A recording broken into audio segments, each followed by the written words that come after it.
Hello, my name is ASHELY STRAUSS-MARTIN, and I am General Counsel for the Realtors Association in New Mexico. And today I'm here to talk about FIRPTA, the Foreign Investment in Real Property Tax Act.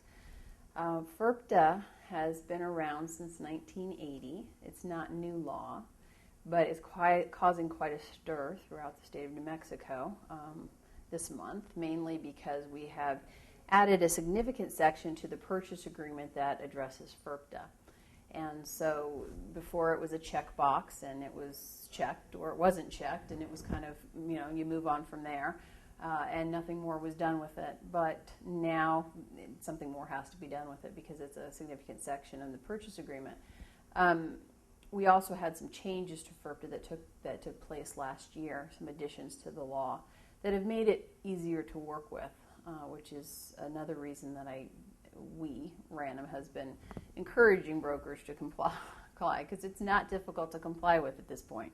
Okay, so the Foreign Investment in Real Property Tax Act is a strange law. I'll give you that right out the bat, because what it does is it puts the onus on paying a foreign seller's taxes on the buyer of the property, the person who's buying the property from the foreign seller.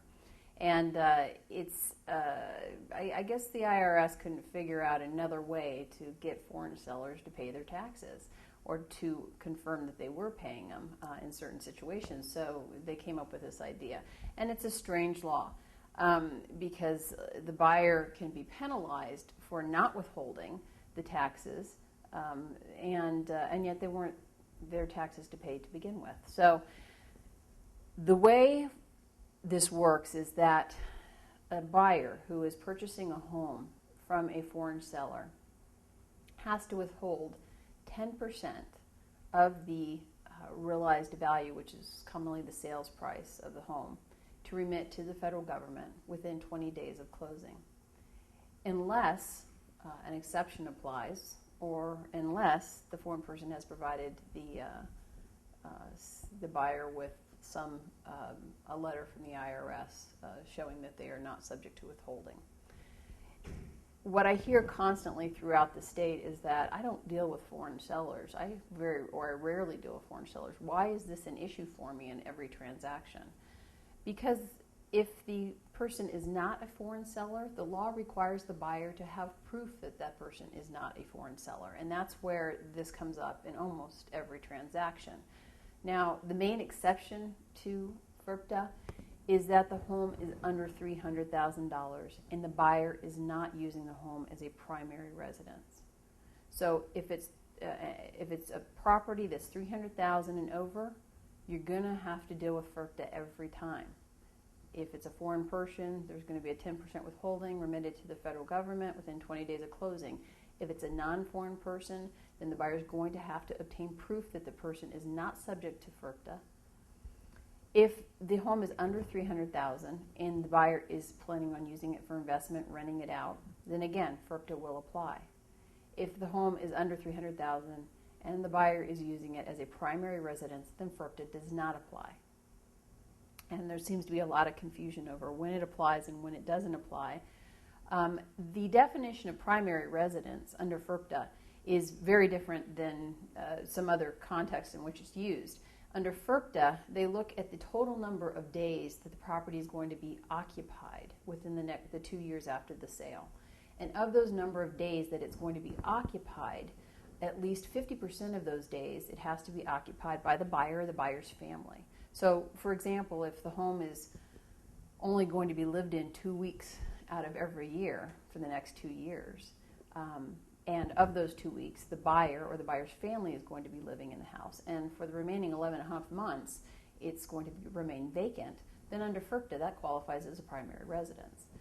So the key is only looking at the number of days it's actually going to be occupied and then calculating of those number of days how many days the buyer or the buyer's family is going to be residing in the property. So now we know when FIRPTA applies and when it doesn't. Let me talk about foreign persons for a moment. A foreign person is a foreign corporation, a foreign partnership. It's not limited to individuals. A foreign person as an individual is a non-resident alien. And there are two tests to determine whether or not somebody is a non-resident alien. Typically, if they've been granted a green card, then they are considered a resident alien. And the other test is the substantial presence test, which looks at the number of days that the person has been in the United States over the last year.